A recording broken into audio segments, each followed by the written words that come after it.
Humidor Shop Talk. Humidor Shop Talk. Get ready. Humidor Shop Talk. Get ready. Humidor Shop Talk. Sports. Humidor Shop Talk. Cigars. Humidor Shop Talk. Get ready. Humidor Shop Talk. Get ready. Humidor Shop Talk.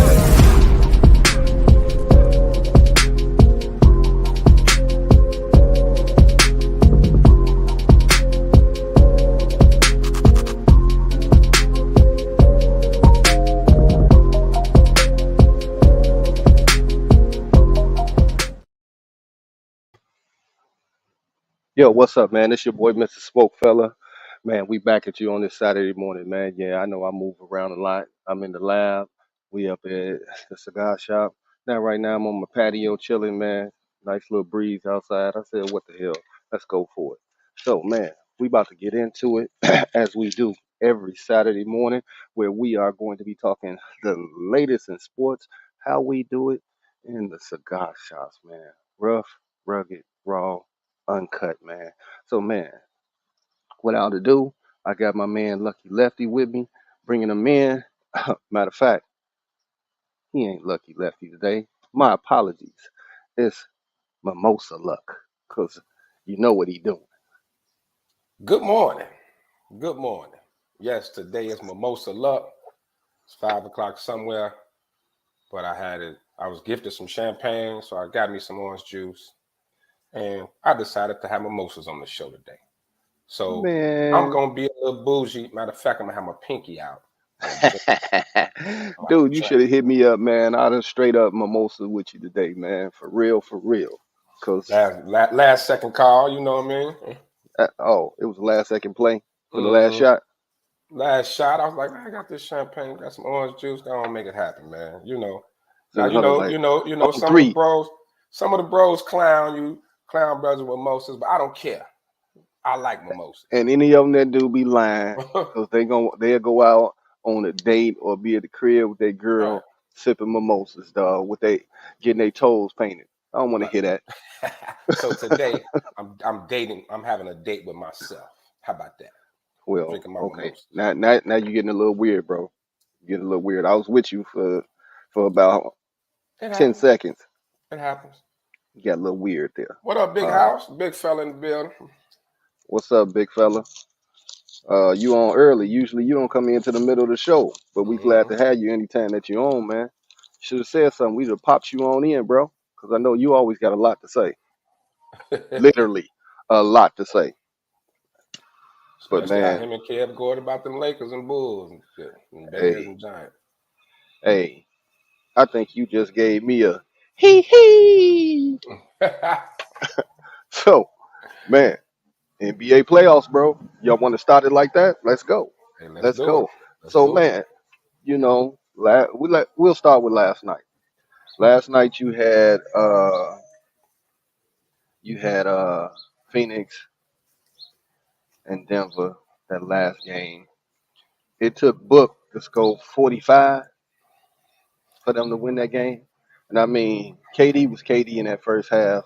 Book really kicked it into gear in that second half, man. But it's taking them a lot of energy, bro. A lot of energy to stay up with them, man. Well, that's, the lack of depth. Kev will talk about it all the time. That trade kind of took one of their top bench guys away. Mikal Bridges was a starter, but took one of their bench guys away. So yeah, those guys are going to have to play a lot of minutes. You know what I mean? And they're going to have to, it's going to be tough on them, especially with the way they get them soft tissue injuries. You see Chris Paul already pulled a groin.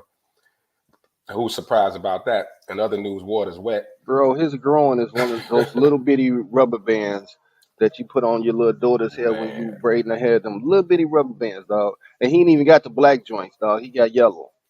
Exactly. And Book about a hamstring away too. You know how he is. One wrong step and he'll be out too. But yeah, man, you know what? Denver has been maybe the most disrespected 1 seed of all time, and they pretty much been at the top of the West all year.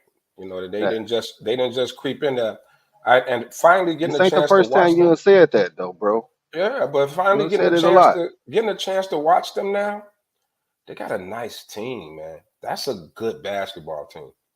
You know, you don't get a lot of Denver games. I guess Joker isn't the fan favorite to watch. You know, you always kind of seeing the same teams, but dude, they deep. They got a nice team, man. Denver is nice. Denver is nice, man. So first everybody thought, oh yeah, you can just like the Lakers and the Warriors and the Phoenixes will just walk through them. No, you better bring it. Especially them having home court and that high altitude up there in Denver. So they're a problem. They definitely a problem. And I don't see Phoenix beating them in 7. I don't. I don't see it going 7. And I'm gonna tell you like this: watching DeAndre Ayton, to be a center, say he's 7'6", 6'11", 7 foot, man. He's very, very lean. Kevin Durant is thin, he's lean, and he's getting pushed around so much. Man, they hit him on the pass in the paint, and a lot of times he can't get his footing right because the Joker gave him a little shimmy shove, and dude, he off balance, man. He can't get a bucket. Now, if he come across and shoot that little baby hook that he had kind of perfected, Mm-hmm. or he more decent. But he's not getting that because the guards are dropping down on him, swiping, and he losing the ball. It's like, dude, you need to get in the gym. Put on 40 pounds. Well, you mean the weight room? I mean, the guy needs to get it. But Aiden's always been a thinner center, and he's always had issues with the bigger body centers like Joker. And Joker, Big House commented, man, Joker's a beast. He definitely is. And he knows how to use that size. He knows how to use his body. He knows how to position himself. I mean, pretty, he heavy foot, but he also light on his feet too at the same time, if that makes sense. So Aiden is more of that traditional center who really isn't it's kind of gone. It's kind of a lost thing, that traditional center that can kind of play guys in the post and block shots and things like that. So no, the Joker is it's going to be an issue for him. And the problem is the Joker can pull him outside. He can go inside, outside. Aiden don't know what's coming. He don't know what's coming. Bro, one of the plays I was watching last night, Joker got the rebound. Instead of outletting it, he took it on the break. Mm-hmm. And when I say he was on the break, I mean he looked faster than he was moving faster than he looked. And Aiden was running behind him and couldn't catch him, bro. But the thing is, like you say, your comment you just made, he can get up the court quick. He can't jump over a penny. Right. But he got amazing footwork. That's what I was saying. Is like ridiculous. That's what I was saying. If it makes sense, like he heavy foot but light on his feet. Like it's weird. You know what I'm saying? He's slow, but he's swift. You know what I'm saying? It's like I don't know what it is. It's weird, man. Okay, House. Now I gotta stop. You said Joker was a beast. I was with you. When you say the big fundamental, I assume that you're talking about Tim Duncan. Timmy D, baby. And I'll even go a little further. The first fundamental was Kevin McHale. Now, those cats had 1,001 moves. They were shifty on the block. I mean, you can even throw Elijah in there as well. Those 3 individuals on the block was a terror. I don't know if Joker is a terror. He just one of those cats that you playing against him and you like, man, I got this chump. And then you look up and you see he got 35. You be like, damn. But you know what? I'm gonna go with Big House. Yes, he is the new, like he's this era's big fundamental. And here's the thing that now, if you're gonna say that this era, I'm not saying he's better than Timmy D and nothing like that. I give you that. Nothing like that. No, but for a big to be to do what he's capable of doing with the passing. He has a very high basketball IQ. And one thing that those other three guys that you mentioned, like Joker can step out. He can shoot threes. His pass game is ridiculous. He got a post game. I mean, he got the full thing, man. So, people may not like him, but you got to give him his props. And My thing is, what is it not to this like guy's about him, man? Because he ain't dunking on everybody He's or hitting you right. with the crossover. Right. He ain't He's flashy. boring. He's boring in a sense. You know what I mean? Man, listen, that's what you got Jamal Murray for. That's your flash, All right. and Everybody want to he's your see consistency. Everybody want to see the 360 between the leg, do a cartwheel in the air, dunk. That's all people care about these days. But that ain't Joker. That's just not him. You saw in the All-Star game, he was the last one picked. The very last one picked. Well, for Two-time All-Star MVP. purposes. Right. Yeah. But I'm just saying, man, look, the dude, before it was all about, Denver can't win. Yeah, he putting up numbers with Denver can't win. Well, Denver's winning. Damn it, they winning now. So all those naysayers about Joker, it's time to start ordering your crow fried hard with extra lemon pepper on it.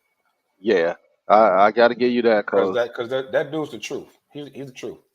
But no, I'm gonna tell you I'll call him the X factor. Old ass Green. Jeff Green. I love Jeff Green.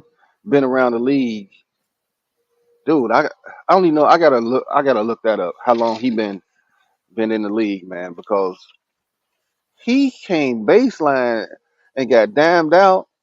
Mm-hmm. Man, when he dunked that ball, you'd have thought he was 19. I said, Jeff Green still got it, huh? Dude, every time I see Jeff Green on a new team, I can't figure out why people move. But man, he's a solid, he's a solid rotation player, two-way. He got size. He can guard multiple positions. He can shoot it. Like he's a solid defender.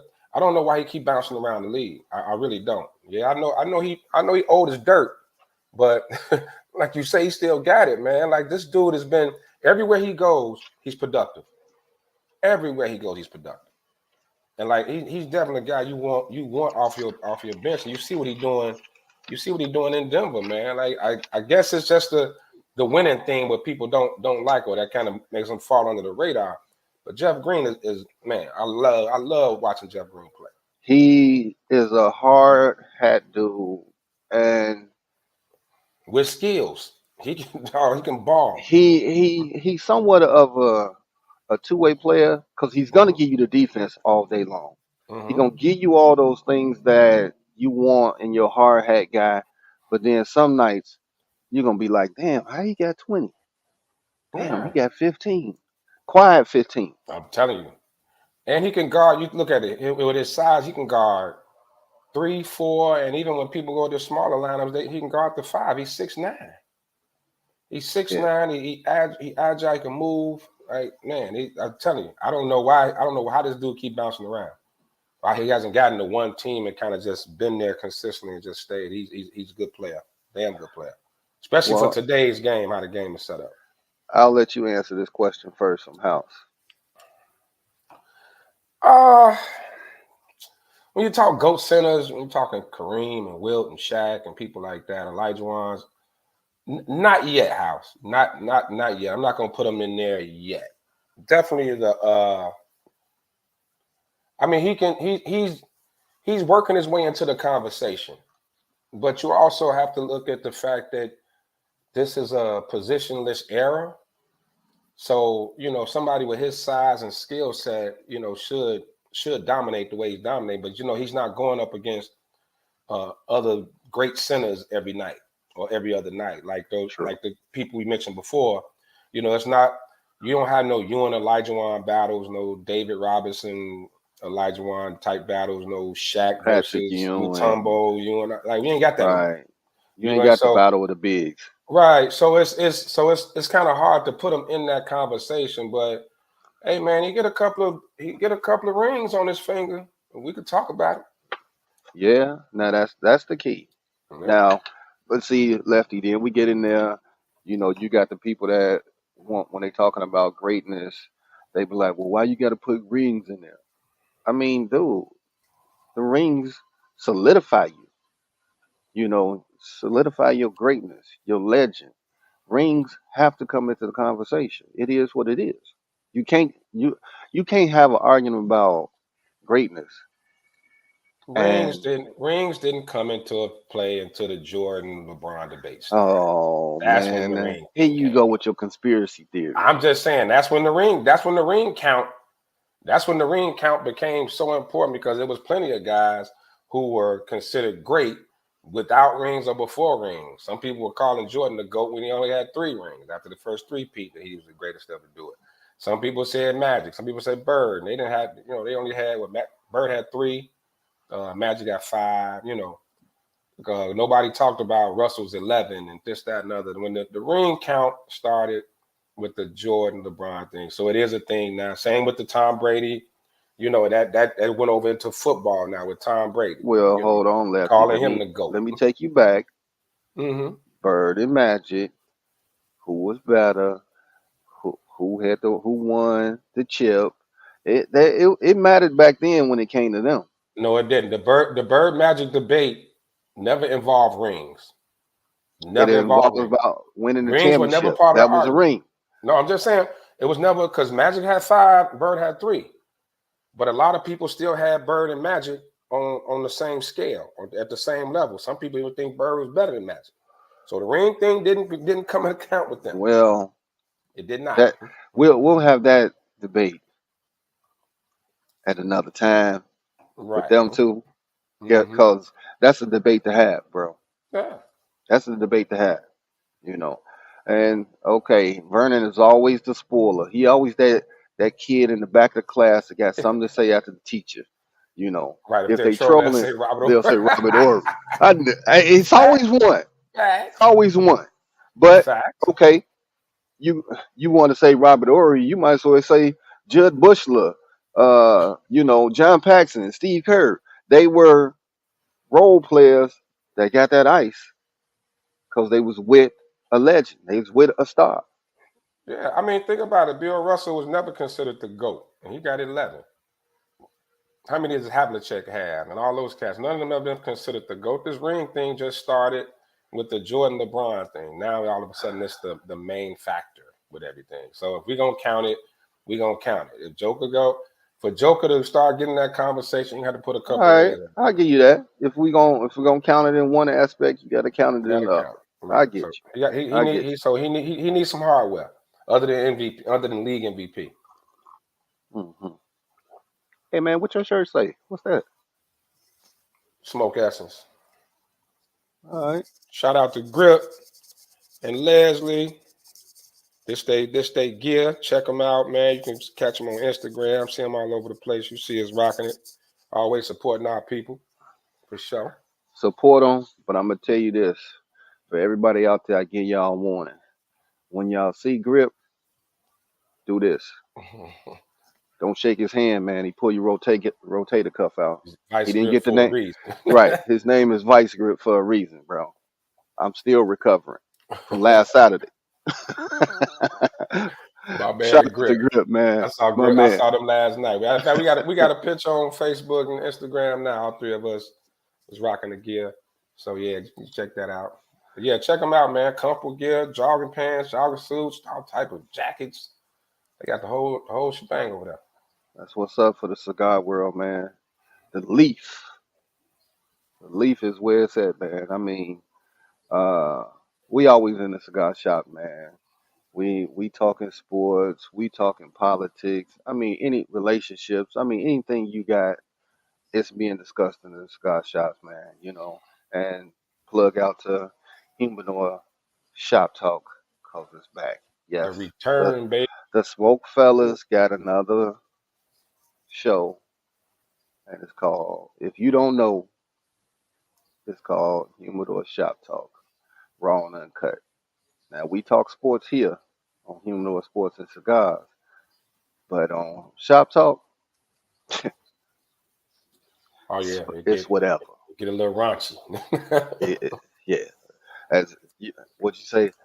That's after dark talk. Definitely after You dark. know what I'm saying? Put the kids to bed. Not safe for work. Right. You can't NSFW. be having that on at the job or Mm-mm. with the kids sitting on your lap. Because no But telling what man, you gonna hear on that show. but Lefty, all right.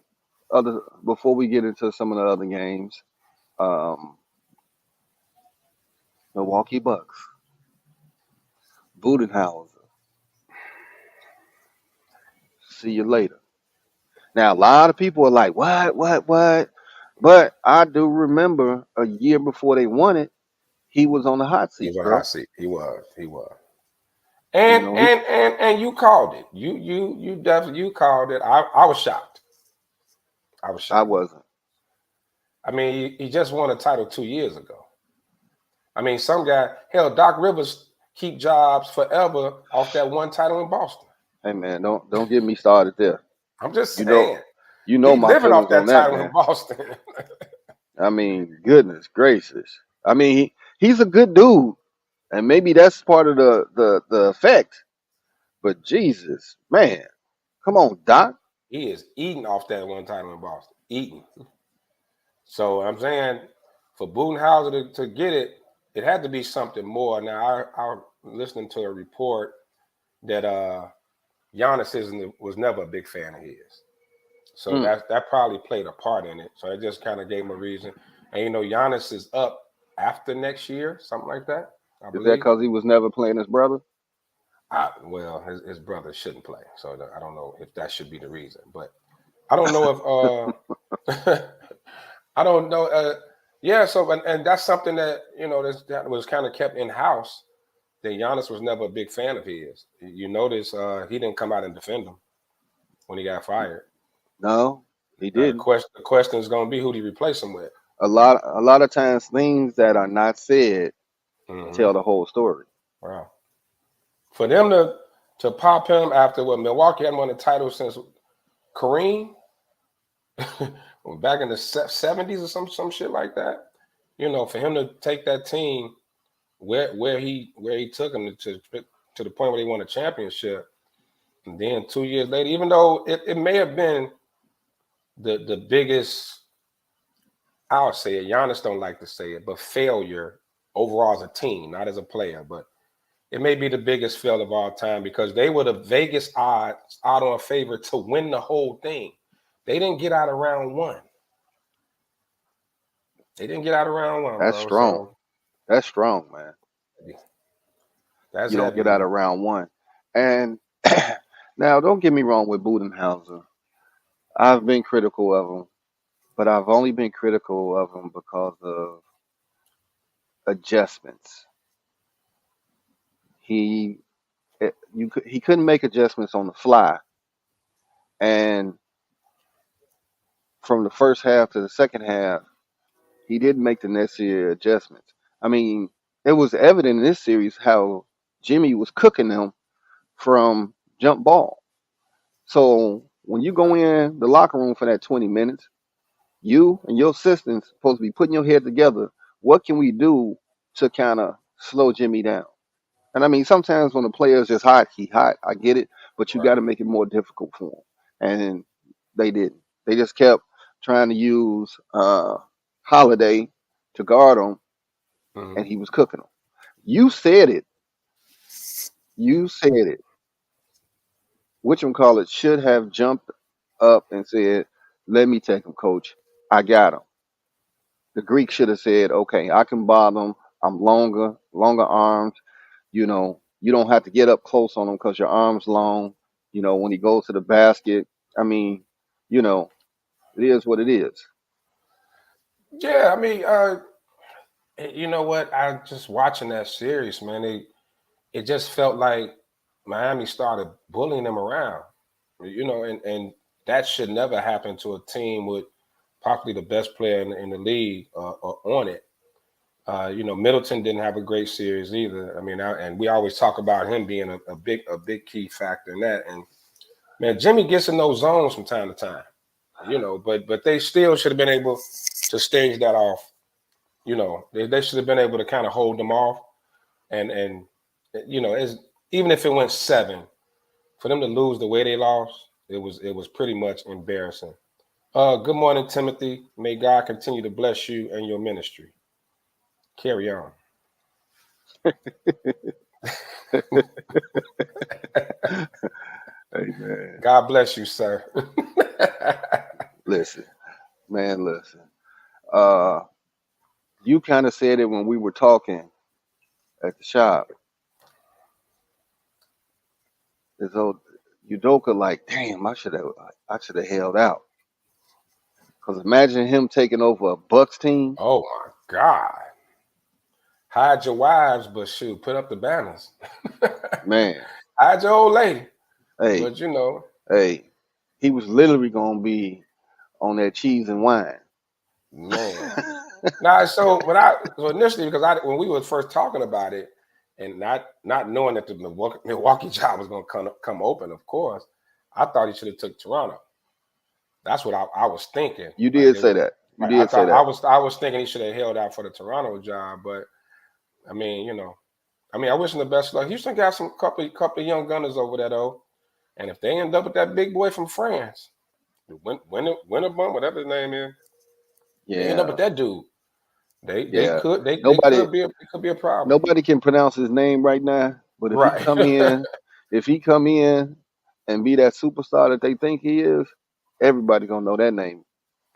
He gonna get a cool ass nickname too. Or either big boy from Bama too.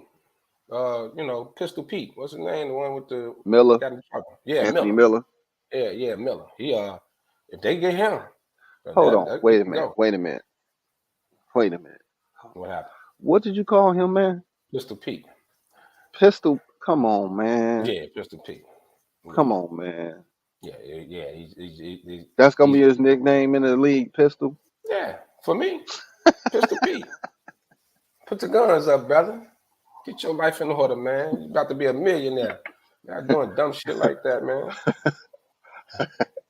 Remember the commercial with the Converse commercial with all of them in there? It's gonna be a Smith and Wesson commercial with him and Ja. Right. You need to go to Memphis. Him and them could be the Gun Brothers. Oh, man. Not the Splash Brothers, the Gun Brothers. The Gun Brothers. Come on, man. Nah, but Duke can go, man. So just think if Houston, you know, if they end up, because I think were they the worst team, or was it San Antonio this year? Was it Houston? It's between Toronto. No, Toronto's in the play-in. Yeah, Toronto's in play-in, so it's between Houston and I like that too. The Young Gunners. I like that. That's a good one. The Young Gunners. That's a good one too. Hey, just imagine if he went to Toronto. They call him the Winter Soldier. Oh, I like that one. All my Marvel fans out there. Shout out to Marvel. I'm going to see Guardians of the Galaxy either today or tomorrow. Right. I'm telling you. The Winter Soldier.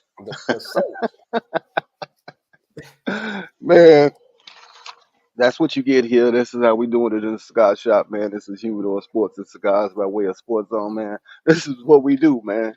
We give you the sports uncut, raw, but we also give you the jokes to go along with it. Things that they will not say on your regular sports podcast or news outlets. Let's get it. Yeah, I'm challenging. I've been watching Cam and Mace podcast too, man. It's actually pretty funny. Like they kind of got, you know, we kind of got the same little motto, you know, like how we talk, like theirs is like barbershop talk, ours is cigar shop talk, which is pretty much all the same thing. But yeah, they go in on motherfuckers. Just the only thing with them is they respond to them. Like Pat Bev had something to say to Cam, and he told Pat Bev to go get some ass before the game so he can calm down. Like they're pretty wild. They pretty wild on the show, man. Yeah, they remind us a lot, man. So Cam and Mace, if y'all listening, let's link up. Let's link up and talk some shit. Shots out to them, man. Let's link up and talk shit. Cause man, they do talk a lot. We'll piss everybody. They talk a lot of shit. And the other one is what's the name show with the Damn, Matt Barnes and Steven Matt Jackson. Barnes and Steven Jackson, I man. love they show too. They talk some shit too. They talk What is that? All the smoke? all the smoke. Yeah. Because they bring the smoke, dog. Yeah, let's all link up, man. Get on each other's shows and talk some shit. Talk some good shit. And I also like KG. I like Yeah, KG KG shit's because good. he raw, man. He is raw, and he don't care. He gives No, none. zero. He with the shits every episode. Every episode he with. All right, man. Let's get on to Philly, Boston. You won MVP. First of all, they announced it in Game 2 when y'all win in Boston. Right. When did they do that? They wait till you at home. They give it to you when announce it, so everybody's going crazy. But they announced it while he was in Boston. Mm-hmm. He doing interviews, conference calls. That he doing all of that in what is it, TD Arena, whatever, all of that. Mm-hmm. Somebody said I was listening to sports radio. They said if Allback was there, he'd shut all that shit down. You ain't doing this shit here. You ain't doing this here. You wait till you get back to Philly. Or you going to go ahead and do your interviews outside, not in here. Back in the day, they were strong on stuff like that. You know what? To me, man, they probably should do that a little sooner before the playoffs even start, because I know it's kind of hard. It's such a short window, but they don't take long to vote on that. That's before the playoffs start, because it's a regular season award. Right. And the playoffs play no part in it. The playoff numbers, not even the play-in numbers, none of that plays a part in it. So announce that before, and then during the second round of the playoffs, like ain't nobody focusing on Embiid being the MVP of the league. They trying to win a damn series, and they got the little ceremony before the game and all that, giving them the trophy, and then got their ass whooped. Your boy kind of took it personal. Who, Tatum? Yeah, I mean, they go out there and get your ass whooped. What is that about? Man. Got whooped so bad, it's like your big brother had to come put his arm around you and walk you home from the park because you got your ass whooped, when Embiid was like, it's going to be all right. Stay up, Harden. Stay up. They was like, how many of them jumped us? Right. It was too many of them. Man, they put the bops on there. And I can't even go with Doc Rivers for this. But I mean, honestly, man, Boston's just a better team. I mean, let's face it. It got interesting when Philly stole Game 1 without Embiid. It got interesting. Maybe Boston kind of played down, which I kind of watched them all year, and they kind of played down to their competition. Right. So I think they went into that Game 1, no Embiid, cakewalk, whatever. Then Harden just exploded on them. But you see these last two games, man, they came out focused, and Philly can't hold a torch to them. Philly cannot hold a torch to Boston at all. And it's something about, I can't pronounce their coach's name, but it's I need dude to wear some sunglasses, bro, when he's doing his press conference, man. Because is he looking over there? Is he looking here? He just got this deranged, crazy man look. He definitely has the face of a school shooter. Like, he just does. He does. It's weird. It's spooky. It's creepy. It's creepy, but kind of like mentally ill. It don't look right. I don't like it.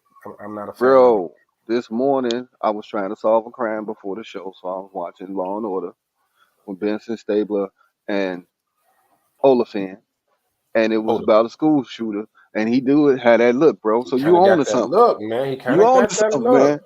Yeah. Like, if you saw him in the summertime with a trench coat, you should run. You should definitely go the way. Like, leave the building, because something about to happen. He looked like one of them dudes. Maybe 85 degrees. He got a whole trench coat on. He's like, Or you hit a comment when you in the spot. Is that him right there? Hey, man, keep your head on the swivel out here. move the hell around. I don't see shit don't look right. And that dude creeps me the fuck out. Yeah, he kind of looked like he should have braids. Yeah, something's wrong with him. But not look, Boston is all year I've been saying it. They the deepest team in the league, hell of a bench. Robert Williams can stay healthy defensively. Him and Marcus Smart, like they're a solid defensive team. They got guys who can, they got a lot of good two-way players. And I know everybody loves Jason Tatum, but I think Jaylen Brown is the dude for over there for me. Well, Like last Jaylen week, Brown's what did that I dude, tell y'all? man. Last week, I had my 6 wings fried hard with light lemon pepper on it, with my mild sauce on the side, not on it.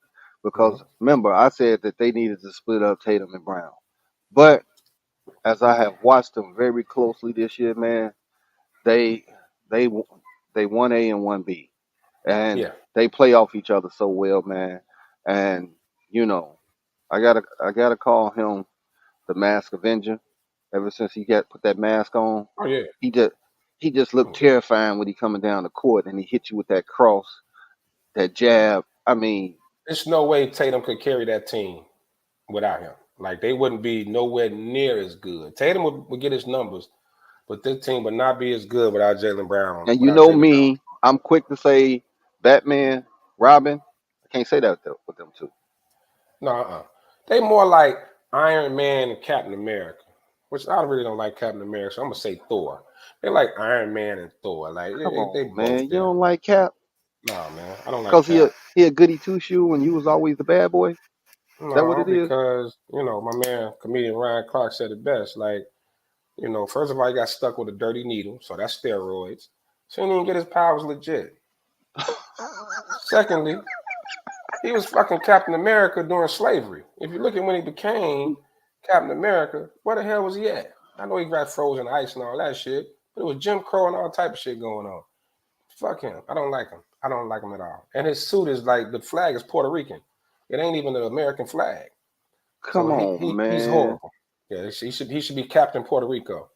Bro, El Capitan you just Puerto Rico. dissected Captain America whole you did. I don't like him. I'm not a fan of him at all. I don't like him. He goes around with a shield. It's the worst shit ever. It's terrible. He's horrible. He's terrible. And we've been boys for 30 years, man. You never know I felt that way about Captain America. if you went missing, man, and you came back and you was whooping my ass, I'm not just gonna not fight back, bro. Right. You don't know you've been in the fight.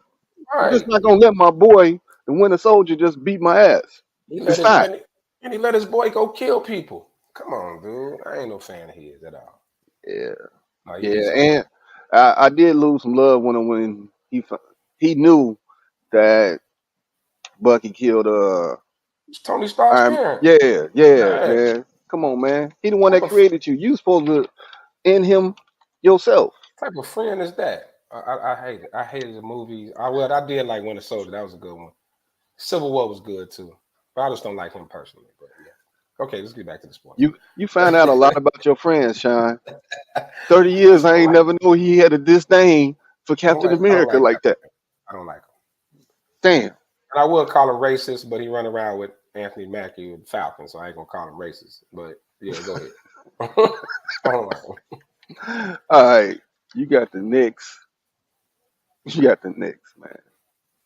I mean, shout out to our man Silk, man. But I don't know. It's just something about the Knicks, man. I don't even know what to say about them, man. Well, I guess because we so used to them failing, it's like we waiting for them to slide, like we waiting for them. But watching them, man, like really, really paying attention to them, they a good team, man. RJ Barrett took a few years, but like he coming into his own. I hate what's his name with the dreads, with the Lefty. That's my Randall. kinfolk. Yeah, I hate Randall's game. It's just so wild and OC, but Jalen Brunson is the key there, man. And I already had my crow about Jalen Brunson. I thought it was the worst signing in the offseason ever, but clearly, man, this dude, if you can take the Knicks And the Knicks had 89 different rosters that couldn't win, with a bunch of stars on everything. He taking his team, man. And That's the first month of the season. yeah, I mean, he doing his thing, man. And you got to give it to him. Dude, tough. He crafty. He can score. I mean, he's all that. And yeah, but to me, Randall kind of takes away from him. Yeah, you hit it. You spot on when you say he's got this wild game.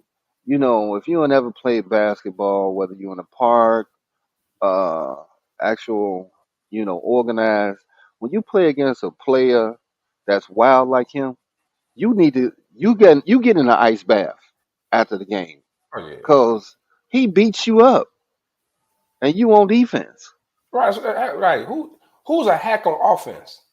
That's the word. I ain't never heard no shit like that in my life. Like, and then sometimes he'll just take the ball, and it's almost like, what are you about to do? Like, even his teammates be looking at him like they don't know whether to cut, whether to stay back. Nobody knows what to do because this game is so unorthodox. He do that little drill between the legs and that wild hook shot and all that shit. Where he jack up a three, you just don't know what he gonna do. Yeah. So, I mean, that series right now for me, it can still go either way. Kev said at the beginning of the playoffs that he hopes that injuries don't kind of Until the rule over the playoffs. playoffs, control the playoffs, man. Mm-hmm. And the injuries have come at key moments, like when Jimmy went down and he didn't play. That was big. It killed their whole momentum, their whole rhythm. What is that? That series still 1-1? Or is it 2-1? That series now is 1-1. They play at Well, 2:30. yeah, and I think even with that, I don't think his injury is maybe a little. I'm not gonna say it's not. I think he could play through it, but the fact they already stole home court, it's like let's rest him. Let's get him as close to 100% as we could possibly get him. So I think Jimmy could have went, and Miami was still tough even in the game without Jimmy. I mean, man, we don't give Eric Spoelstra enough credit. You know, He's everybody a hellified coach, man. Everybody thought because he had Wade, Bosch, and LeBron that he was just like coaching.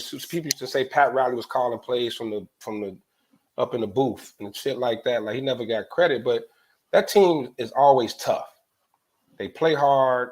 You know, that's a tough squad, man. You got to get Spoelstra. We got to start giving Spoelstra some credit. You know, and this series, even though I'm rolling with the Silk and the Knicks to win the series, but it's gonna be tough. Miami ain't no walk in the park. Can you really stomach Silk if they keep winning, man? Well, Silk, my boy, I could take it. Hey, He my boy, man. When you lose as much as him, Will God Lyons, when you lose that much, you got to be happy for him time to time, man. So you got sympathy for Silk. Yeah, Silk, man. We got sympathy for you on the show, man. All Knicks fans, man. Stephen A. All them people, man. Y'all been dealing with that shit for years. Yeah, y'all been disappointment after disappointment after disappointment. You know, it's like being a Bears fan. You know, we know how it is. We feel y'all pain. All right. I can give you some love on that. All right. So the biggest series of the playoffs right now, LBJ versus Curry in the kitchen. Now, Will, folks, I hear you. Draymond is a hack on offense, but everybody loves the Warriors. Damn. Will, we don't agree on a lot of shit, but I can agree with you on that one. You're right. You're right. But you okay. This series, I gotta talk about Mr. Glass, aka Mr. Street Clothes, Mr. I don't like to bang in the paint, because you don't score 31 in game one and then come back and pretty much wet the bed. But as me and Kev argued all week through our little text stream, he had 21 in the first half and only ended up with 31. Well, you had other guys heat up. D'Lo heated up in that third quarter of game one. Reeves hit a couple of big shots. And then, like, for all the talk about LeBron and AD and all this, the Lakers, they driving point is defense. They're a tough defensive team, man. Like, they got a lot of grinders out there. Vanderbilt, Reeves, those guys get after it. AD can block shots with the best of them. LeBron, every now and then revert back and play a little defense. And even just those blindside blocks, like the Lakers are a very tough defensive team. And that's the that's their driving point. Like they're gonna have their times. This series, though, I think the every other day favors Golden State over the Lakers. Even though I still got the Lakers to win that series, but I think that favors them because as we've seen all year, like they don't do well off back-to-backs when they get those tough runs where they got to play a lot of games. Like the Lakers are always good off a long rest. They came into game one. Golden State had just came off a 7-game series. The Lakers had a 4 days rest, I think, before game one. And you saw that the energy was a lot compared to from game one to game two was totally different. I mean, they started out game two pretty tough, but they kind of wore down. And that's the thing. They can do it in spurts. And that's why I think let me tell you this. Is defense more than anything.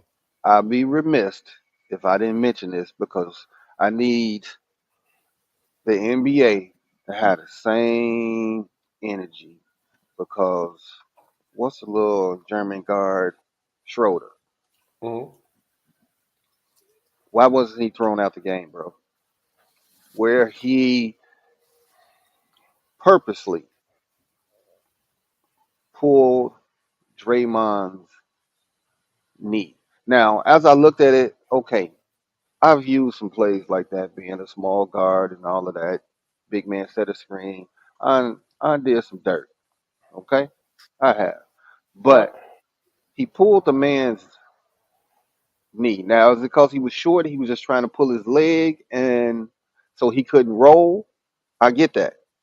But you short, thought you was going to be grabbing his thigh, but you were shorty. So you grabbed his knee and you pulled it. You could have hit, if he had a hamstring like Booker or CP3, he'd have been out.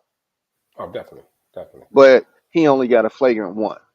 Have that same energy, man. You want consistency? Have it. And he was chirping with Draymond the whole game.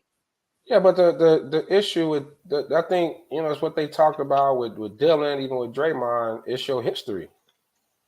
And like Schroeder's not known to be a dirty player or nothing like that. He doesn't have that type of reputation. He don't even get a lot of texts.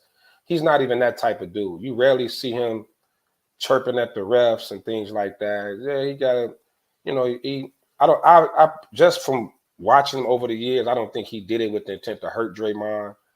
But yeah, I mean, I think all that plays a factor. All that plays a factor when you start talking about suspensions and getting ejections from games. Like you said, if Draymond would have did it, he probably get ejected. Well, Williams got a concussion. Folks, that's a great point. Williams got a concussion. Yeah, Embiid stomping that dude's head in. He should. If he don't, I mean, you got a head like a rock. And Embiid is another hack on offense too. Like I swear, if I see him on the ground one more time, I'm gonna kick him up his tall ass. I can't stand. He flop around like a fish out of water, man. Like he falls for no reason. Like, dude, get up. You 7 feet, 280, and a dude 6'1", just get you a little shove, and you all over the ground, swelling your arms out. Remember, he smacked Zach LaVine, just welting his arms around and shit all the time, man. Like, come on, dude, play with some control. Like, he's terrible. Dude is terrible. Now, Lefty, you kind of gave me an alley-oop. You was talking about a player that fell for no reason. Social media went crazy on your boy at the end of the first half of the Golden State Lakers. He slipped. He did try to sell it. If you look, he slipped a little bit, but he sold it. That's what LeBron do, man. He sell it. I mean, all of a sudden his big ass went down, and I was like, okay, I thought he bumped into his boy, but then when I saw the clips on social media and all that, it was bro. LeBron preparing for his acting career when his basketball career over, man. He's trying to get Equalizer 4, baby. Denzel gonna probably die in this one. LeBron getting the Equalizer, baby. He's just practicing. Get up off LBJ, man. I see him being a hitman that get taken out early in John Wick 6. Take him out the box early in the game. And the thing is, he gonna have a horrific death, kind of like Boban. Right. Boban got taken out with a book. Right. This big, humongous man. Come on, dude. He took him out with a book, dog. Took his whole esophagus out, man. Man, quick. Yeah, man. But all these bigs, and you know what? Even getting back to this Lakers Golden State series, AD, you notice he's not on the floor as much, and he's not getting hurt. You know that like, you know how it is, man. Like I always say, I don't think these cats played on concrete. Like we hooped growing up on concrete. You didn't want to hit the concrete. You didn't want to hit the ground. You never want to be on the damn ground, man. Like it hurts, and people don't understand even the strain of getting up, like constantly trying to pop your body up off the floor. You know that's why lunges and things like that is an exercise. It's hard because it's working muscles. It's strain. So when they constantly falling on the floor, play strong, play big. You know, if you want to, I know they want to try to sell it all to the refs. Everybody trying to make outsmart the refs and shit like that. But stay your big ass up. You might as well play in the WNBA because they fall less than some of these cats in the league, bro. They didn't hardly ever fall. Nobody like hitting no damn floor all the time and having to bounce back up. Because if you ever played, football players walk like Fred Sanford after they retire. Constantly getting up off the damn ground, man. That shit is a wear and tear. Remember the drill when the coach, you got the two players here, and the coach will roll the ball out, and you got to dive and go get it. Yeah. I hated that drill because, man, I don't know how many floor burns and whatever I had, and these cats be on the floor all day long, and you hit it on the head. We played concrete, man. Concrete. You're not trying to hit the ground. I was never trying to hit no damn ground. Because if you hit the ground, guess what? You were scarred for the rest of the summer. Yeah. And you don't want to get stepped on. And with a lot of them cases, we've seen it a lot. They fall into their teammates and fall into their knee, and somebody end up tearing a meniscus or some shit because your big ass won't play strong and stay on your feet. And B, I would never want to be in the hole when he in there because that big. I don't know what the hell wrong with him. He's just like he ain't coordinated or something. He always rolling around on the damn ground, man. You're going to take out an ankle or a knee on one of your teammates doing that shit. He getting his Pat in the van on. Oh, man. Shout out to Vegas coming up. PG 69. Sorry, but Candy said I jinx street clothes, man. I ain't jinxing. No, man. If he just stay up on his feet and play strong and not be on the ground as much, he has less chance of getting hurt. Gandy is on the road today, man. he on the road today, Gandy. But I'm gonna see you in Vegas. Oh man. I'm just gonna ask you head or gut as soon as I see you. And Gandy, you got the question of the day. Where's Kyrie Louder? I don't know, kid. I can't keep taking up for you, brother. Well, guess what? KD Louder just came out of the locker room. I don't know. He was getting treatment on Willis Reed on. Yeah, he was getting treatment on his hamstring. So KDL is in the building. What is happening? How y'all doing? Man, we're gonna have to Ike Turner you, brother. Five. Hey man. Hey man. I was actually up at 9:30 to be honest. Some alarms worked, some alarms didn't. I set it for the wrong day. For the wrong day. Yeah. So I was up at 9:30. It sounded like you had too much Cinco on your DeMayo. Those are facts. Those are facts. And we I was apologize together. for my lateness, man, but And we was I'm together here. Let's yesterday. get it. I'm here. Let's get it. I apologize for my lateness. I'm here. Let's get it. What up, Gandy? See you Thursday. Hey, look. I heard the conversation. Being the drill was called Get It. Yep. You got two people here. Coach rolls the ball out, and the first person to it, you got to dive on the floor. Dive on the floor. Yep. It's called Get It. Yep. We did that a lot. I hated it, but I was always fast. So he used to throw it, just throw it. When it bounces off the wall for the next, right? I used to get it. Hey, Coach Mandarino, next time I see you, I might ask you head or gut, because you always pitted me up against the center. Now that big ass laying on me, diving on me. But if you had the center, you was gonna beat him to the ball. It was about the guard. They knew that. They knew that. So I would have the ball. So the center, he gonna lay on me. Oh, they fall on you. He gonna lay on me. They still dive. Okay. Yeah, on purpose. Shout out to Coach Turner, man. Made me a better player doing that. Shout out to Coach Turner. Yeah, that was but I think that was different. That was like hustling for the ball, getting a loose ball. These cats fall for no damn every little tug, every little nudge. They just flopping around on the damn floor. Get up, man. You supposed to play big. Bigs play big. They upright. You didn't see the Kareems and Shaqs and them rolling around on the floor all the time. Well, Shaq later in his career.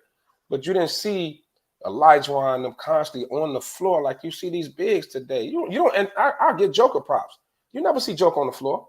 You don't see Joker. Now you see Embiid. You see Embiid. Embiid stay on the floor. But you don't see Joker. AD falls just for God knows why. He'll look better than that right now. That's why he's not getting hurt as much.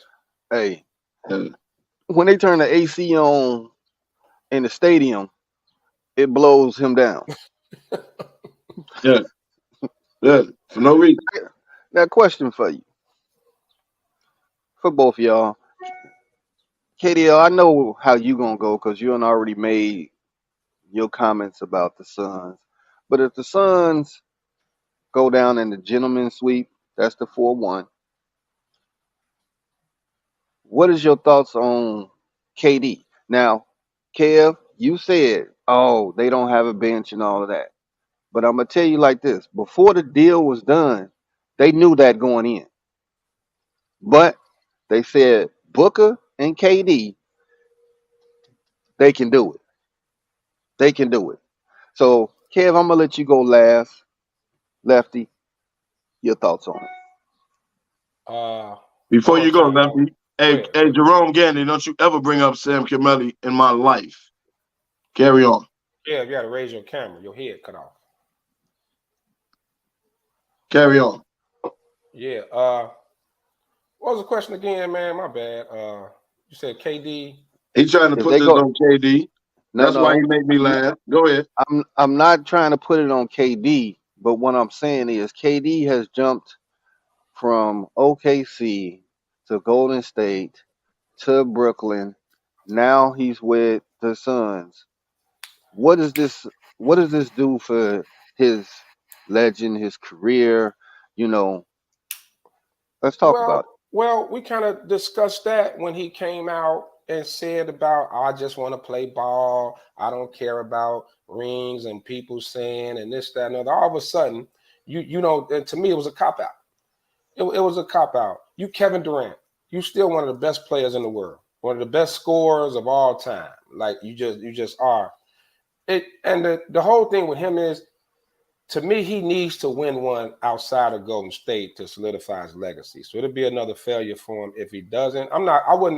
I'm with you, Kev. I'm not blaming this on KD if they don't win. I'm not at all. I think Denver's just a deeper, better team. But yeah, it's gonna definitely be another striker against them. Because like you said, this is his fourth team? OKC, Golden State, Brooklyn, now here. This team 4. You know, and you still haven't Steph won without you. You still ain't won without Steph. You went from being considered one of the best players on the planet, and now you just want to be I just want to go out and just do my things and be a part of the team. No, you Kevin Durant. You the dude. Like, be the dude. Embrace it. Take it on. You know what I mean? So, yeah, I think it's another strike against him. I don't think nobody will blame this on him, but it'll be a strike against him. Go ahead, Kev. You take it. I don't think this will be a strike against him. Phoenix does not have a bench. I told y'all when they made the trade, I said, this ain't the year for Phoenix. I said But they that. knew that. And here we are, round 2 against a better team, and it just so happened that it's coming to fruition. They don't have a bench. Devin Booker and now Chris Paul go. Devin Booker and Kevin Durant can't play 48 minutes a damn game, put up 40 apiece, and think y'all for the advance. You don't have enough. So when they lose this series, you can't then say that's a mark on Kevin Durant's career. It's not. He got traded in the middle of the year. So y'all telling me he had a half a year to win a championship. How is this a mark on his career because he didn't win this year? He didn't have a chance to win this year, dog. Can I ask you this? Count this year. People are going to count it. Yeah, but people are going to say, you went to Phoenix. You had Devin Booker. Why you ain't win? Right, but didn't he? Doesn't this part ain't of it? To do it. They don't have a team. But it's part of it that he asked to go to Phoenix. He did. He wanted to go there. Yes. It wasn't. He didn't say, I want to go to Phoenix and I'm gonna win in 4 months. Being there, I'm gonna win a championship. That's not fair. KD can't hide from the ring talk, bro. He can't. It's not fair, man. He didn't have a chance to win this year. He just got there in February, bro. Hey, Kev, he can't hide from it, bro. And when he got there, he got hurt. Well, come on, man. We won't even talk about him slipping in the shoot around, but I mean, it was a ridiculous injury. But what I'm saying is, when he got there, he got hurt. So the man sat out a month. You want him to come back with a depleted roster and win a championship. If you don't, then that goes against his record. I mean, that's bullshit. Can you answer me this? Does any team KD on, don't they become a championship contender? Any team? Yeah, when they had the right roster.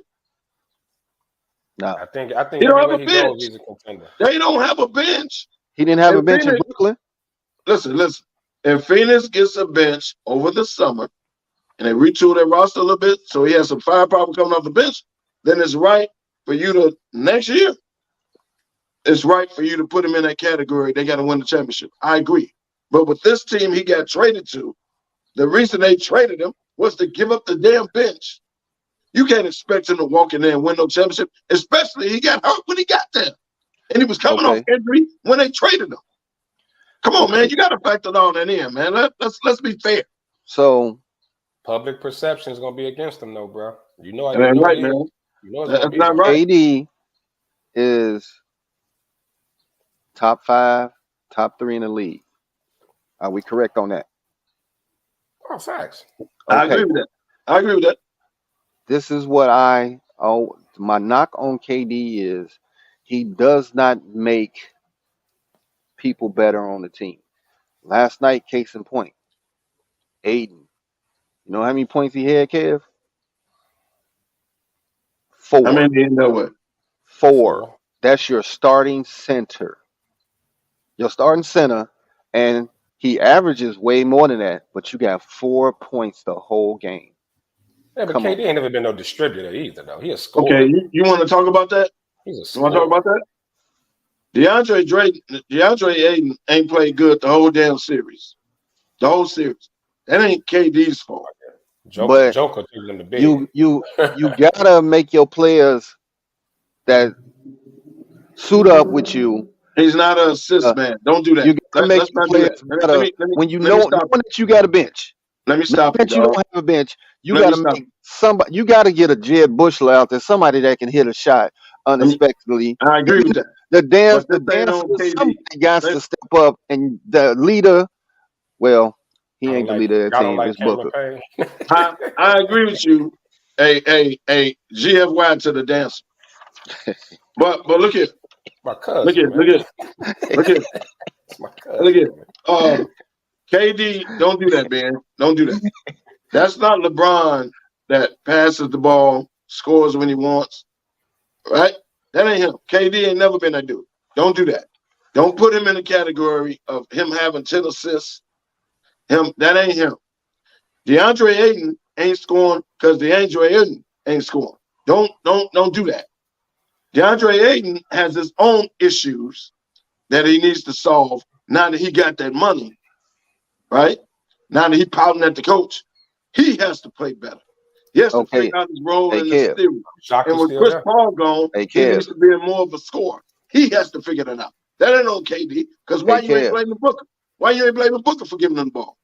Oh, Booker gonna get his smoke. I just ain't got to him yet. But since you want to talk about this, let's look at game 2. Lakers Golden State. Steph wasn't having a great shooting game, but what did he start to do? He made everybody around him better. Well, it helps when you got 15 shooters around you too. And Clay like he was throwing. Clay went nuts. Right. Clay was throwing a beach ball in the ocean. He couldn't miss. I'm just saying. Steph ended up with 20, but he had 12 assists, and he was hitting players all over the court. Green was getting buckets off them assists. I mean, that's all you saw was, like I said, he. You better get him. True. You better get him. He made people around him better when all the focus was on him. KD can't do that. True. No. KD is a scorer. Yeah, KD is what he is. You ever remember Kobe Bryant's assist? God rest his soul. You remember Kobe Bryant's assist in the game? It wasn't a lot. Well, okay. He was a scorer, man. People do what they do. You ever remember Tracy McGrady's assist in the game? Like, people do what they do, bro. Yeah. All right. Okay. Hey, and back to that Golden State Lakers thing. Great point. Like, I love how Steve Kerr pulled the old Looney was sick, so I started somebody else. When in all actuality, it was a great adjustment. It was a great adjustment to counter what the Lakers were doing by having AD and LeBron play off Looney and Green. I mean, Draymond and Looney, they were playing like daring them to shoot. So having two guys out there one time like that, it allowed the Lakers defense to be better. Green can hit an open three. So it was a last second great adjustment move. They didn't have to say he was sick. Just say you benched him in the adjustment. They talking about his stomach was hurt or something. But I don't know. You couldn't take Draymond out because Draymond is the point forward. Right. So he chose Looney. Yeah. Good move, Steve Kerr. It's all good. Hey, Laker fans, stop wasting Hachimari's golden efforts. That's all I got to say. Don't waste his efforts, man. They got to 5 minutes for him. The problem is he plays, he do a little bit, and Ham takes him out because he got defensive dudes in there. He don't play no deep. Hey, he played 22 minutes. Brown in there. He played 22 minutes and dropped 21 points. He did. He can score. Why is this man not on the floor? He can score, but you got to. Why ain't he on the floor? He can score. He plays, but he don't play a lot. It's a defensive offensive give. It's no different than AD can't come out the paint and contest those threes. He stays in the paint with Looney or somebody, which is why they coming off screens and they shooting the three wide open. AD can't come out there. So it's like an offensive defensive thing. He plays a little bit. He should play more. I agree with you. Ryu was balling, but they kept going to Austin Reeves. And Austin Reeves gave you nothing. Austin Reeves will have an Austin Reeves game at some point in LA. Trust me. Oh yeah. He gonna click one in. At some point in LA, he gonna have an Austin Reeves game. Well, and the other side of it, remember, man, you stick in Golden State, those guys are constantly moving. You tired, man. Like Like Austin Reeves chasing Clay around. Like, and then to expect him to come on the offensive end and still do what he do, that's a tall order. You know what I mean? That's not easy. So I mean I see exactly where it's going. I think the counter to that is Austin needs to attack Clay more, make him play a little harder on defense. Yeah, make him play a little harder on defense, attack him. You know, attack him and Steph. Like D'Lo and Reeves should be going at them every chance they get. And I think it'd be smart for Hachimura to play more and give LeBron a little more of a rest, especially like early in the quarters. So especially in the like, you know, third quarter, and have LeBron as fresh as you can for the four. He can sustain the offensive side while LeBron's on the bench. That's the good thing. You know, he plays that 4 spot same as LeBron plays. And then even some lineups where you got both of them out there together, like them Hachimura, AD, and LeBron out there together. That's a tough matchup for Golden State because they're not big. Like size-wise, they'll kill them. Yeah. Hey, Kev, in other news, your boy is going to play for the Australian national team, Ben Simmons. What? I don't know why they want. What are they gonna do? Stamp passports? So my question is, what the hell they gonna do?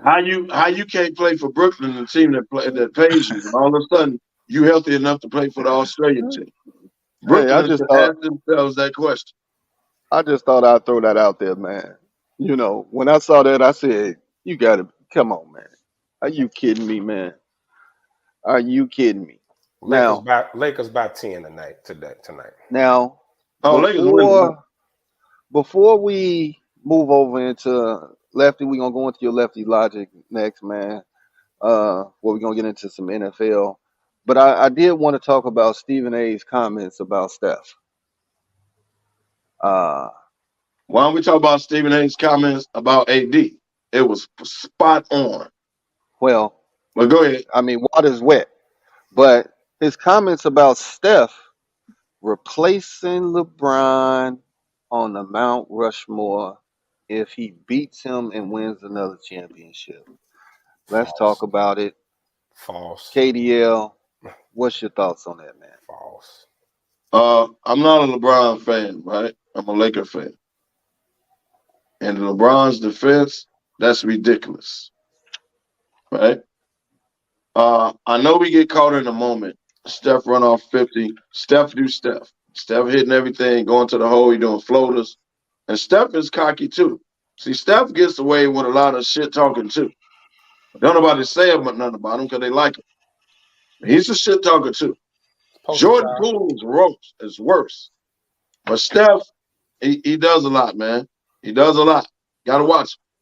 Yes, it's a quiet shit talking under the radar. But he gets it in. He gets it in. He gets it in, bro. You gotta watch him. Don't nobody ever say nothing about him. He talks a lot of shit, a lot of jesters, a lot of, he does a lot of shit. That was me. Damani was he was Draymond. I wasn't that bad. Bro. But to stick to the topic, you don't take LeBron off and put Steph on. That's utterly ridiculous. I don't know what Stephen and Jay Williams came on and checked him on that. Everybody else don't want to challenge him when he goes on his rants. Don't nobody want to challenge him. Kendrick Perkins will do it every once in a while. He'll stand down. JJ Redick would do it. Like you gotta challenge him when he say ridiculous shit. Yeah, that. If you do a Rushmore, we gotta take someone off. You gonna put him on, right? The choice ain't LeBron. The choice ain't nobody. Right. Nobody can take right. Let's start there. But I'm just saying, if you're gonna do it, you don't pick LeBron to take him off. Right. It's ridiculous anyway. In beginning with. But so is Steph top 10? Is Steph top 10? Yeah, Lefty. Top 10. I get top 10. Oh yeah.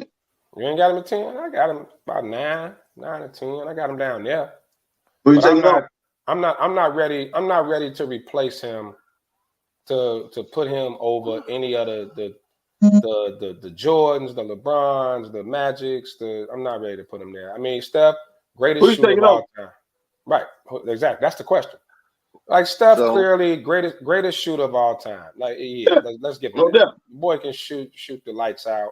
That's what he does. He's a defensive liability. Boy plays zero. So right there, high top 10. Hold on. Now stop it. I ain't gonna say that. He's top 10. He's right there. Defensive liability. Come on now. He's not Michael Porter Jr. He is not Michael Porter Jr. So let's stop that. No, Michael Porter Jr. don't try. That's different. He don't even try to play defense. Michael Porter Jr. is Ole. Ole. He like switch. He ain't gonna fight through no screens.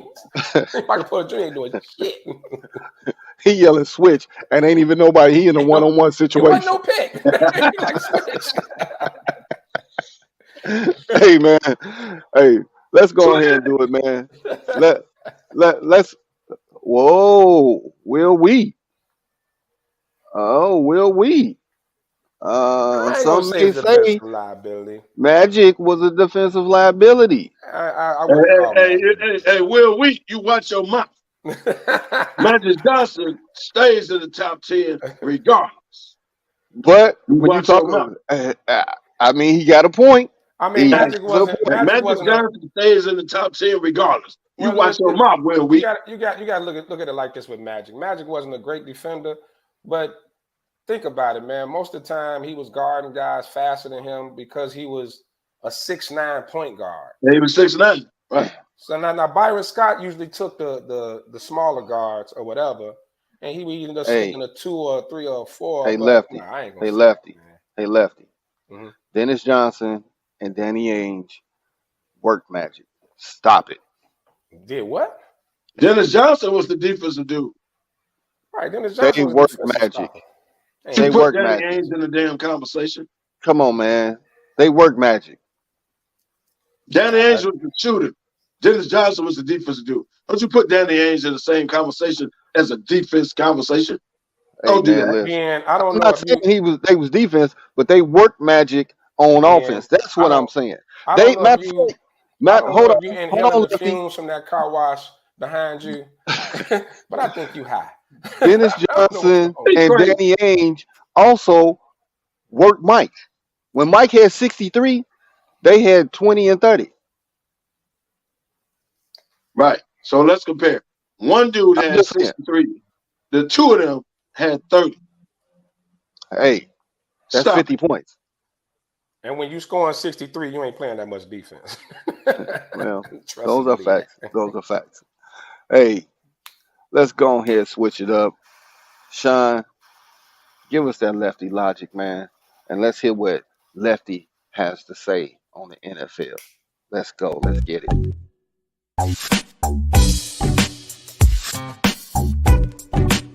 Lefty's Logic. Welcome to another Lefty's Logic. And today, draft is over. All the draft picks Lefty's Logic brought to you by the Zanzibar. Keep it going. Live from the Zanzibar on Stony. Yeah. So, post draft, all the picks are in. They had rookie minicamp yesterday. The grades for the Bears draft has pretty much been positive. All I saw was everywhere between A and B. A, like A minus B. Everybody gave them a great draft. So I want to bring in the super back himself, Sean. Jump in here. Let's talk about this draft that Ryan Poe's second draft pick. Second draft that he's done. I'm gonna ask you, like, how did you feel about the draft overall, every round? Good afternoon, gentlemen. Thanks for having me on. I think I'm happy with it. I'm ecstatic with it. You can't get everything in one draft, but he came pretty close. Now you got some undrafted free agents. You got some veteran free agent signings you got to make. But as far as the draft goes, I gave it a B to B plus. Had he gotten an edge guy and it didn't have to be a stud edge, just the edge. I probably would have given it an A, but BB plus. He did a lot for this team. All right, he protected Justin. All right, with a dude who's nasty. All right, you'd already signed Nasty Nate to the right guard. His temperament. We know Tevin Jenkins, his temperament. So we got a lot of nasty dudes on that offensive line. That's the type of line you want to run behind and you want to throw behind. He addressed the defensive tackle issue. He got two guys in Javon Dexter and the kid from South Carolina, Zach Pickens. Those two guys, I like. They're interchangeable, and I like them both. When people and this is the thing that people don't understand, and people like I love if you don't understand football. This is when I love talking to you because it makes you sound dumb.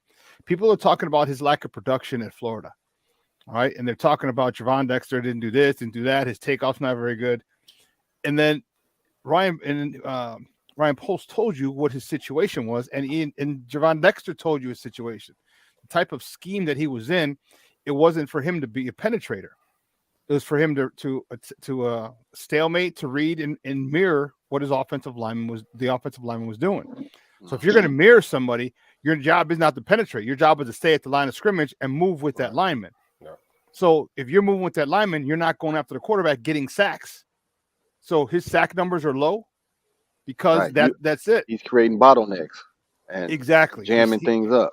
So I like that. The Zach Pickens thing, dude, he's mad. He's mad as a mug, dude. I'm telling you.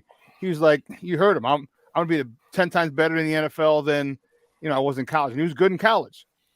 I'm not saying he's going to be. I'm saying I like his mentality because now he feels like he has something to prove. So you got some young, yeah. So he's got some young studs in there already with the free agents that he signed. And what did I tell you guys before? I need waves. We need rotational players. We need guys. Yeah. These youngsters come in. They're on one. All right. Zach Pickens got to prove something. Carter Dexter wants to prove something. I love it. I love it. The cornerback. The DB. Tyreek Stevenson. Yes. Love him. Man, I love him. I had one starter. Yeah, I had Jared Payton on yesterday on my show. And he loves him. And not just because he's from the U, because trust me, Jared told me he made sure to tell me he's from the U. But the thing is, he's physical, and he's a dual cornerback, meaning he's good in man or zone. And a lot of times you play that Tampa 2, so it's a cover 2 zone, and he'll knock you, he will dislodge you from the ball. Him and Jaquan Brisker. Now we got some hitters back there. Yeah. We got some hitters. We can move Kyler Gordon back into the slot, which he started doing well at. I like what they did, man. They got depth and they got special teams help in Noah Sewell. Noah Sewell's going to play for the kid from Oregon, linebacker from Oregon. I was telling Jared yesterday, I'm like, you know what? Noah Sewell is that guy that you don't want to cut back one too many times if you're a ball carrier. He's that dude that's always coming. He's not the fastest dude, but he's that dude that's always coming. You take that one more cutback and he ear holes you and you're seeing stars. All right.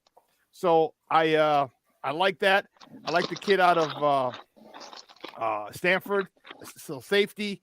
I really like his draft. The kid from Kennesaw State, that dude looks like he's a monster, just waiting to be unleashed. Yeah, that's a big dude.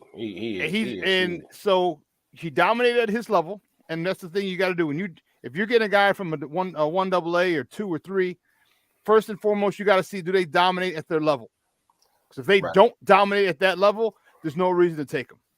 All right. He dominated at that level. He was a half a step ahead of everybody else, jumping through holes, a great takeoff. Perfect. Now let's see how you do with the big boys. I'm not saying you won't do well.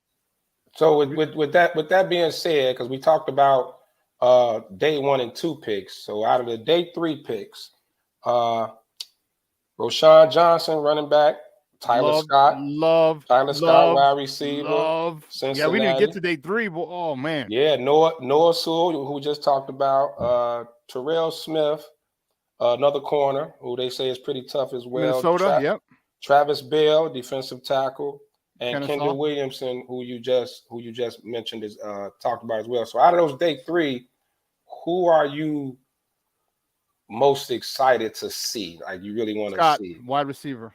I mean, same here. Same here. At first, I was saying Zach Pickens. I really want to because I'm hearing a lot about him. But I'm excited him. But I've been watching Tyler Scott's highlight reels. Man, this dude with the ball in his hands is something. Well, he's always open. Yeah, like he's always running away from somebody. Like it reminds me of Jordy Nelson. Remember in the Bears and Packers twice a year, that son of a gun was 10 yards behind coverage twice a year. And I was like, how the hell does this dude? He just did it last year and the previous 2 years. How you let him get behind? This guy's got great speed, and it serves twofold.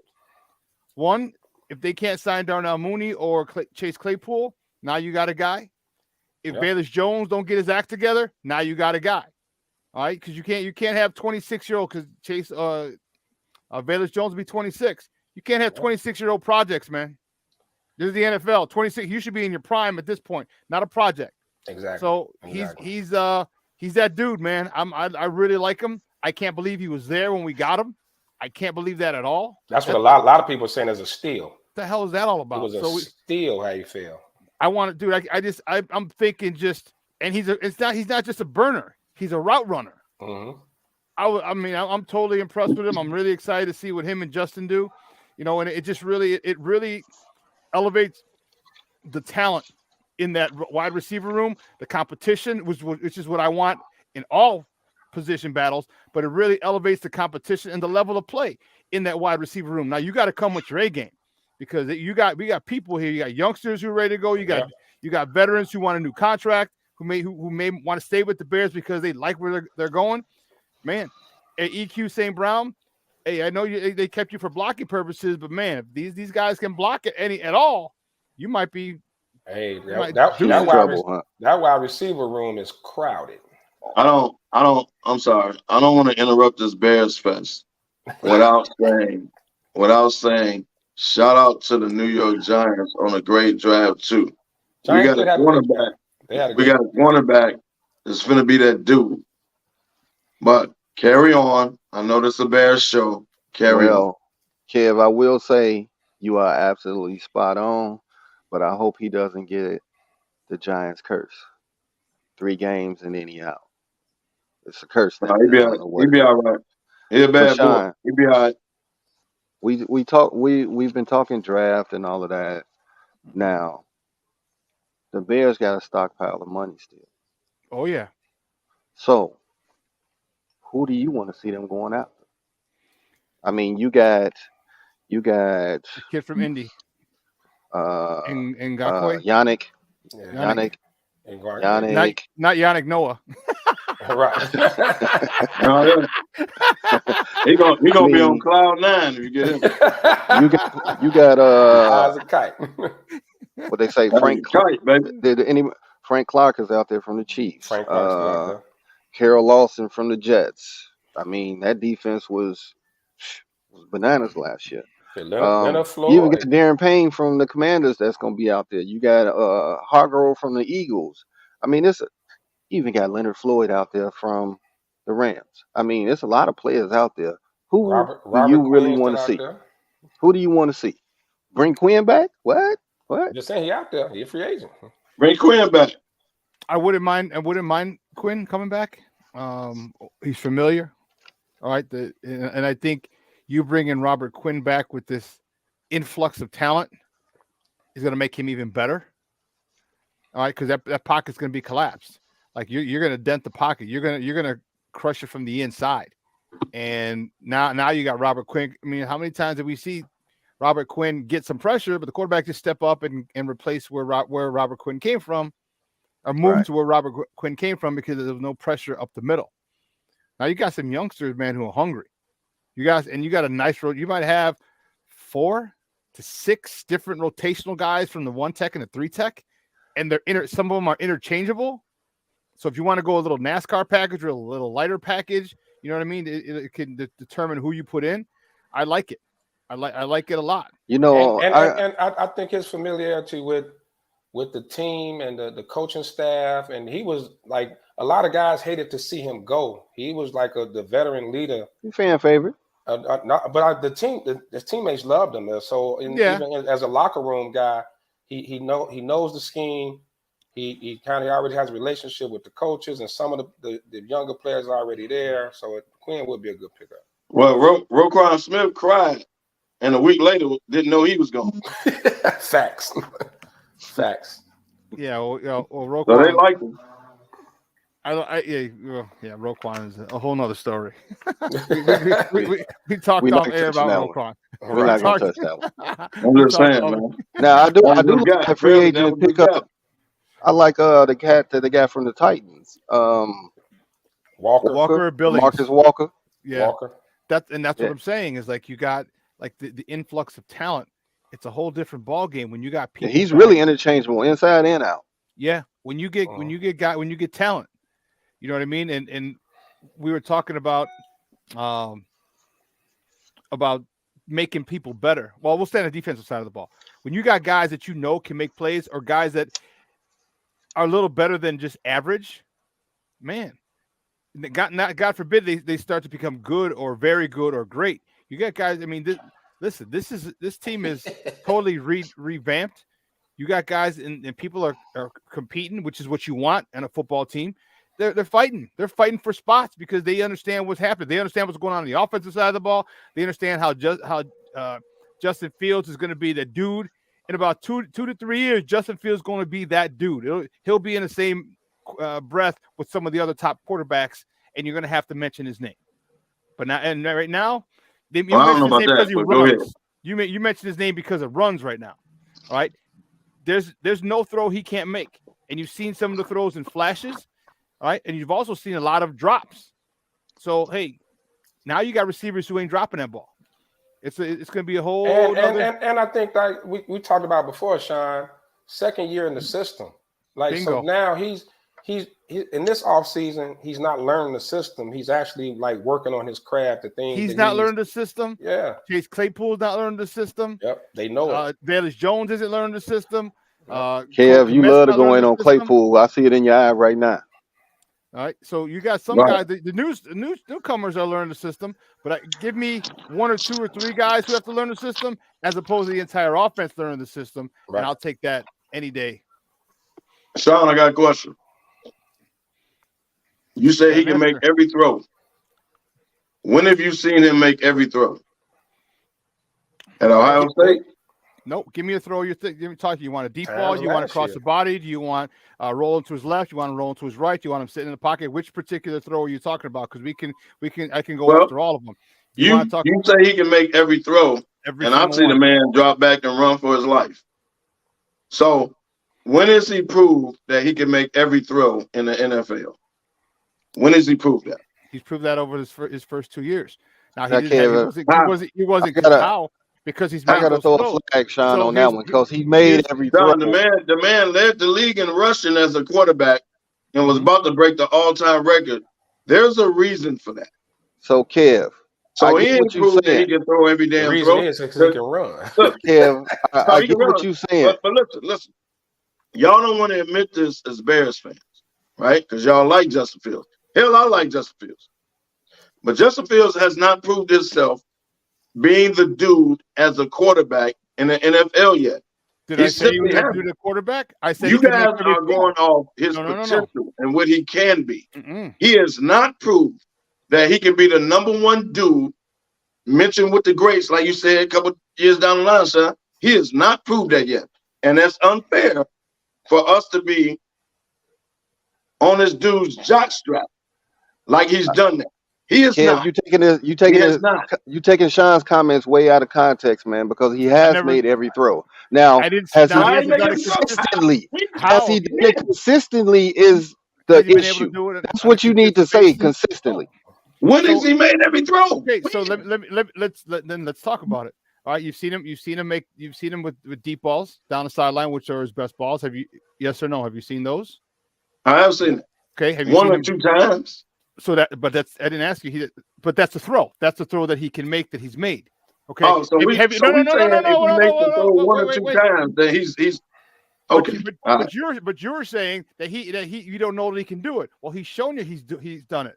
Unfortunately, last year, when the recipe for last year was the fact that he couldn't sit back there a lot of times, or sometimes he held the ball too long last time. So that was, and I'm not going to absolve him from his mea culpa. I'm not going to do that either. Right. So how do you see him mentioned with the greats? I didn't say, but how? Because when you have talent, look at the games that we had.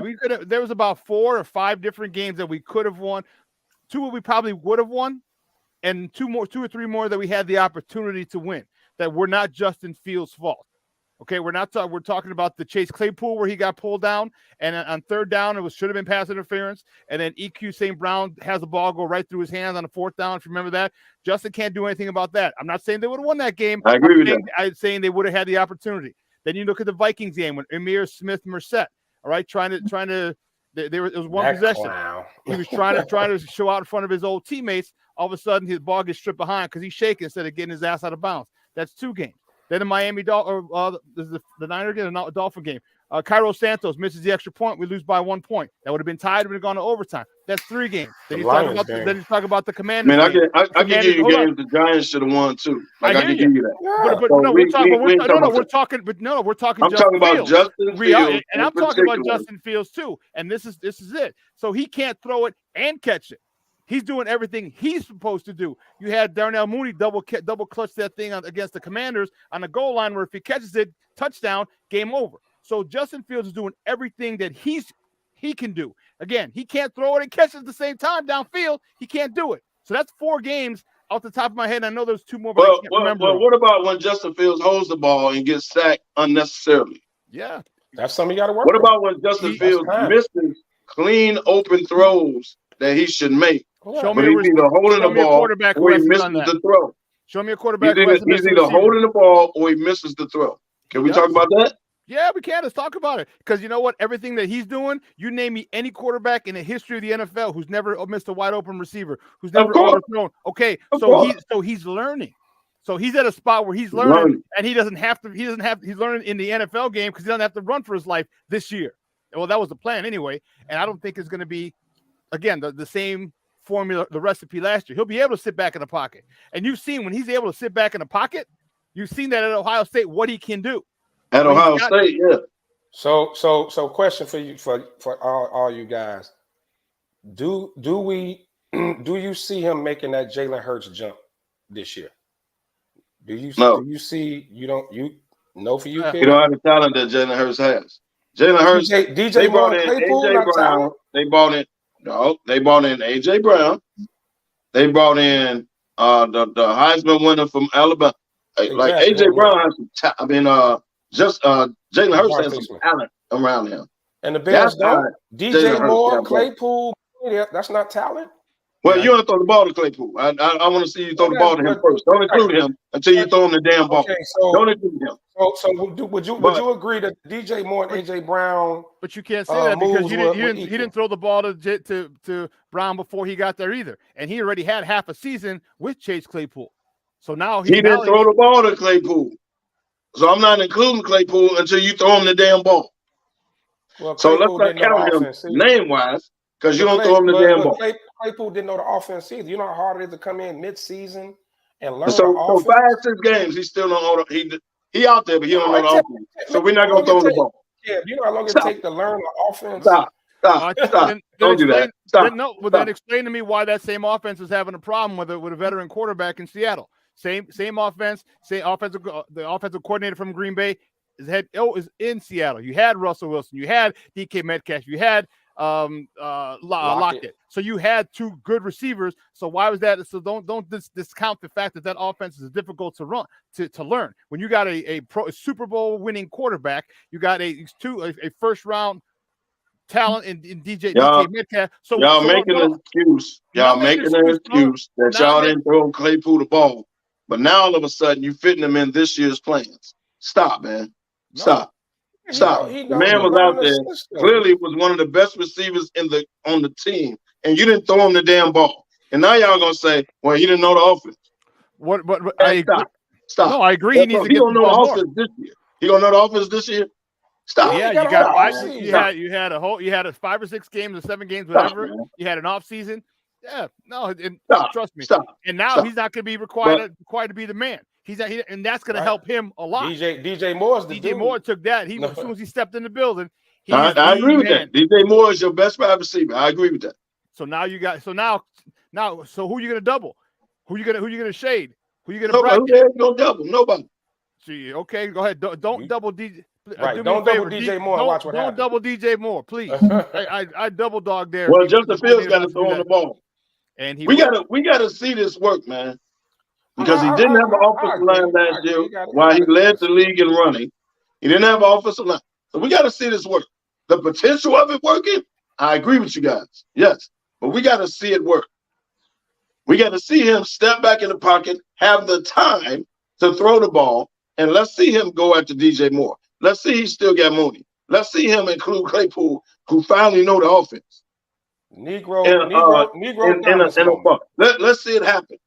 Y'all going off potential. Being counted, put it in the books. Bears top 10 offense this year in the league.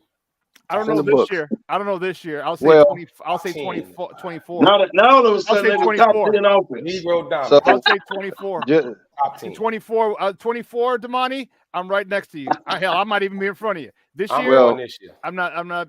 Top 10. They'll be good. I'll say top 10, no. Top 20, maybe even top 15. But I say more of a top 20 offense. Yeah. They'll be in a top half of the season. Somebody is going to eat 6 wings fried hard.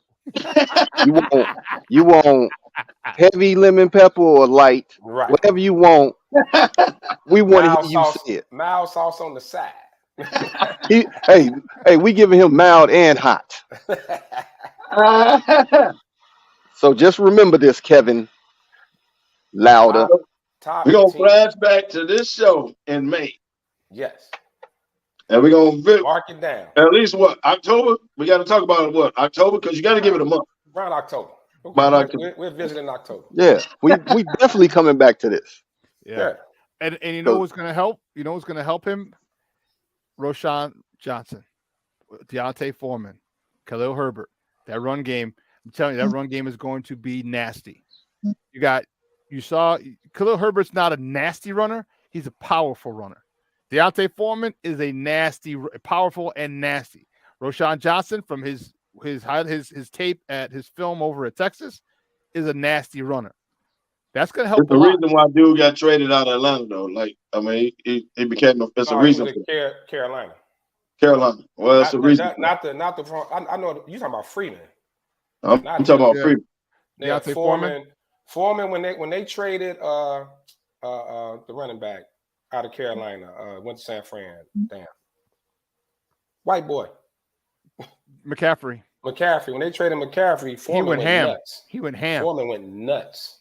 Yeah, he went ham. He went nuts. And the running back by committee thing, I think, is going to help as well. Look, I'm saying top 10 offense. I think the defense going to still be a little work.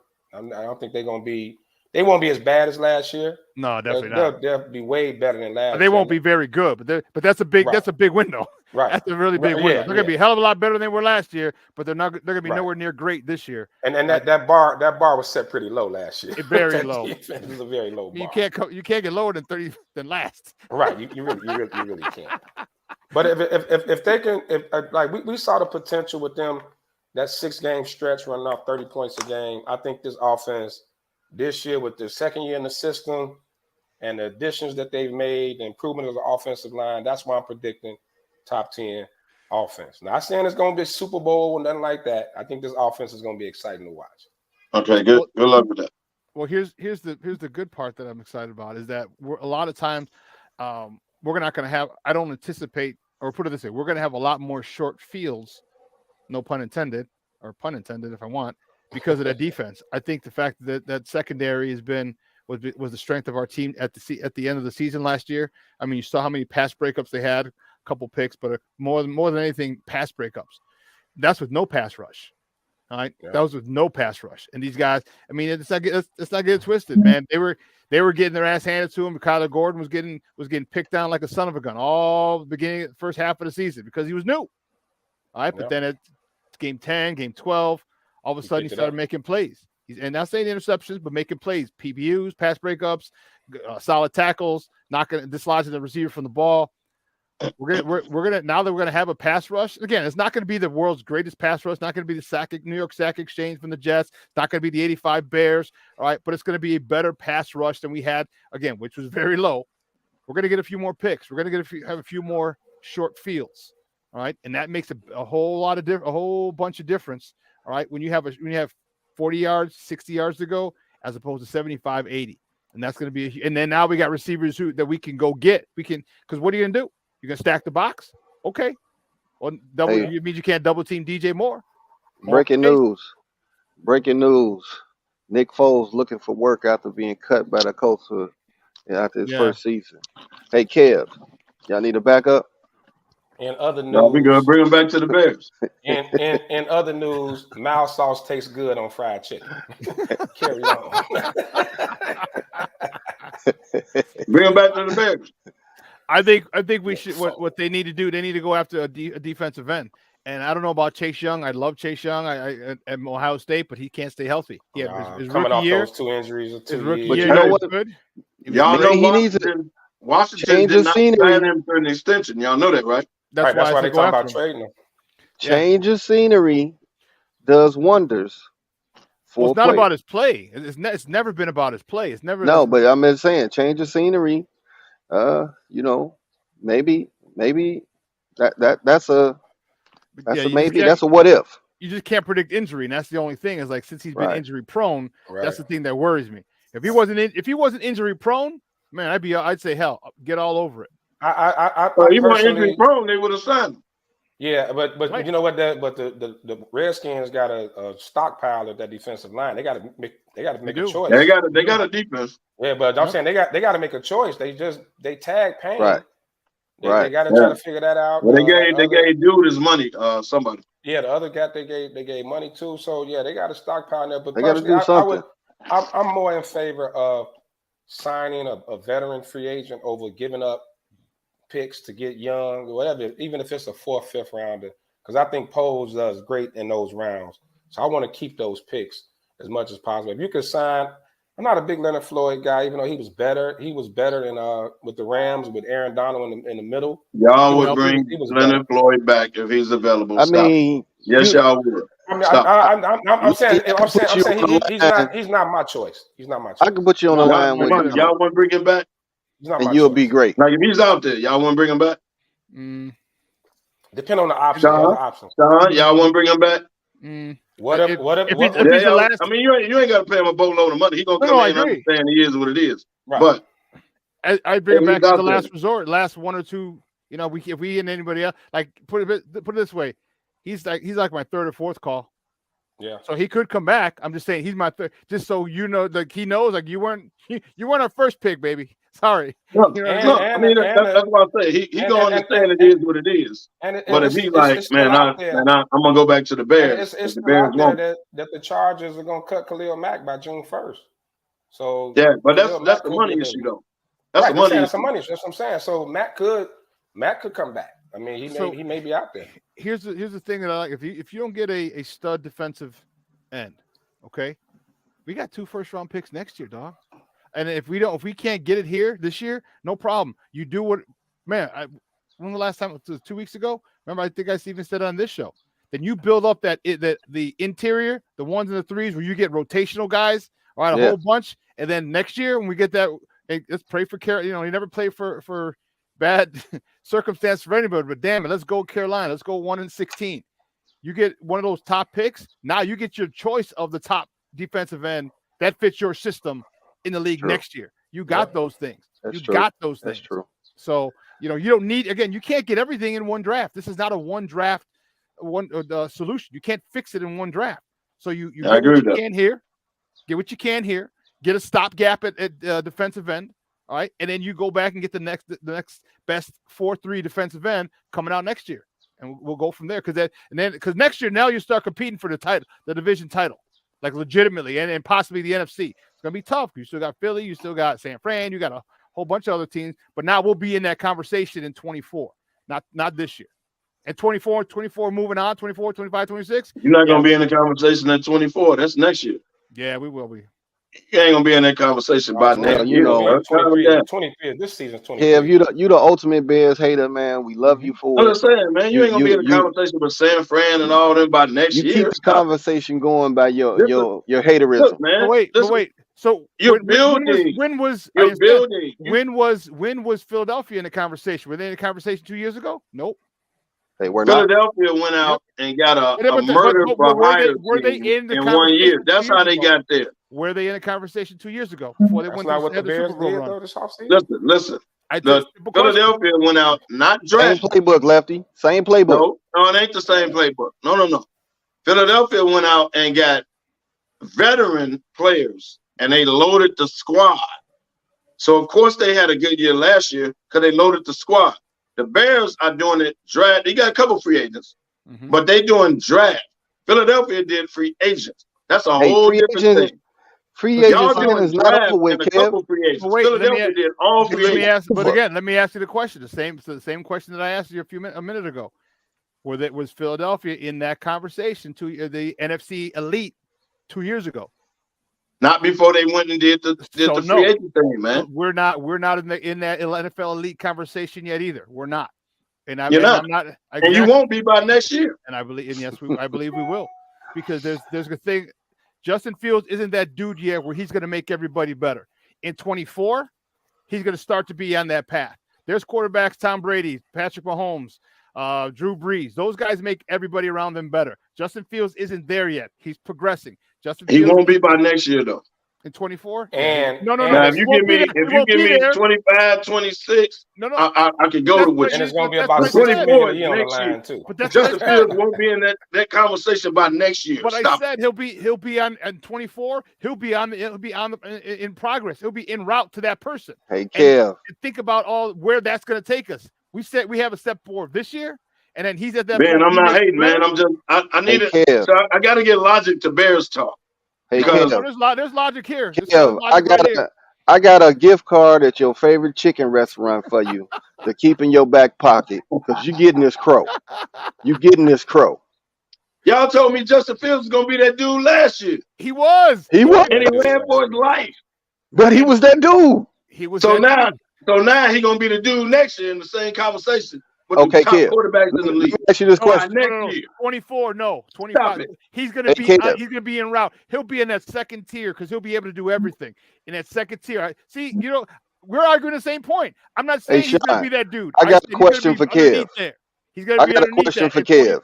You're damn right. He's gonna be in that conversation. I just try to keep y'all in rim, man, because y'all vision be way off, and I'm just trying to keep y'all in the rim, man.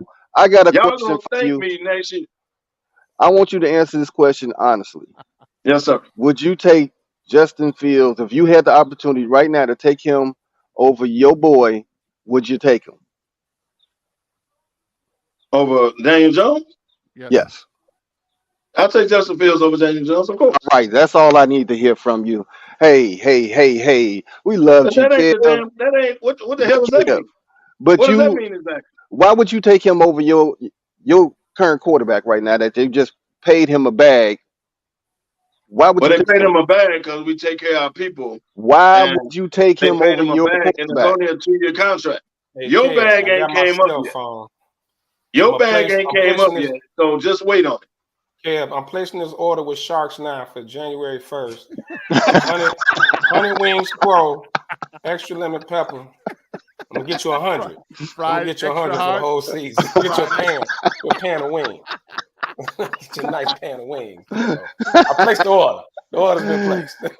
Hey man, now we got a couple minutes left.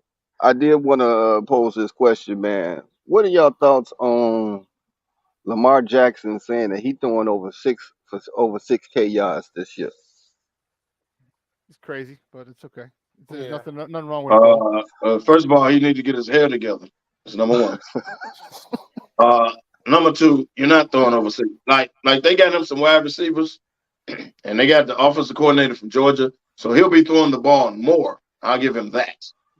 But at the end of the day, he's still gonna be Lamar Jackson. Yeah, he's still gonna take off. He's still gonna do what he do. I think Lamar, like Kevo, had too much Cinco in his DeMayo when he made that comment. So carry on. Well, Kev, I do want you to know that you got some people out here. I can't tell who that is, but you got some people out here that feel what you're saying, but they hate us too. Now they're not haters, It they is what it realists. is. Shout out to everybody that understand what I'm saying. We're realists. If you Yeah, I guys get are the potential, I get the enthusiasm, I get all that because it's fandom. But let's be real. That's all I'm saying. All I'm saying. Oh, and before we sign off, I forgot to give my shout out to Will Folks who jumped on GFY. You know how me and you do it, but you're still my friend. But yeah, just GFY. Wow. I just wanted to put that out there to him. Well, So, on that note, we can got get that about out the 5 way. minutes left, man. So We'll both Oh, that's finally get a Silk. quarterback. That's Facebook user Silk. we want to give our parting shots, man. So Kev, since you was the last one on your Kyrie stuff today, we'll let you go ahead and give your parting shots right now. Well, thank y'all for tuning in the whole show. Sorry I wasn't here the whole show, but I apologize for that. Cinco de Mayo is a mother. But hey, shout out to everybody paying attention, man, and riding with us every Saturday. Hey, listen, I won't be on next week. I know y'all gonna miss me, but I won't be on next week. My daughter is getting her master's, man. I got to be in the building for that. So I won't be on next. I won't be on next week. Y'all carry on, man. Appreciate the love. Hey, congratulations, a little louder. Congratulations, Lefty. Mm-hmm. Yeah, shout out, man. Prayers again to the Barber family as our man TB lays his on the rest today. The funeral actually was, I think, is probably about to end, but we're able to make it to the visitation yesterday. So prayers to the Barber family, bro. You know we got you. We're here for you. Less than 2 weeks, the Vegas takeover. The Vegas takeover, SmokeFellas in Vegas, man. We're gonna flood your social media. We're gonna be out there, man, and we may have a little surprise for y'all out there. We're gonna see. We've been talking about it. We've been drumming something up. But and once again, to everybody who tunes in every Saturday, we love doing this, man. It's been great. Tomorrow, Licorice Lounge. Day drinking ain't for the week.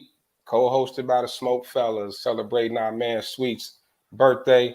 So you know it's gonna be a lot of drinks for Drink Sinatra tomorrow, man. So we out here. Y'all know how we do it, man. Follow us all summer. Summertime is just about here. We're gonna get it done, man. Once again, Kev, to your daughter, congratulations, man. It's a great accomplishment. Great accomplishment. Congratulations, man. Sir. We know you. We're not gonna ask you to pop in because I don't want to see you with the Jordan cry face because I know you're gonna cry. But rightfully so. If you cried, man, it's okay. So it's okay. But I know you're gonna cry. I'm gonna ask Gandy to make sure he clip a picture of you so we can put it on the show with the Jordan cry face meme. Hey, man. But my favorite player from this year's draft, my man. Hey, and so his girlfriend is an athlete at another school. We found out. My man. They're like, so you got me sitting up here all night. Hey, man. Don't be mad. He be that starting quarterback in Tennessee, though. Don't trip if he take that starting job. He'll get another one. He all good. He'll get another one. Hey, listen. That's gonna be a shit show during the preseason on who gonna start, all of that. It is what it is. But we'll be coming back to you guys next Saturday. SmokeFellas presents Humidor Sports and Cigars. Hey, we love our people that chime in every week with your comments, man. Y'all are just as hilarious as we are, man. So we appreciate you guys. We appreciate you guys. The Sports Zone, producer, the Superback, always popping in. Hey, man, as I always say every week, where there's smoke, there's the fellas. And your cry face meme is coming. Take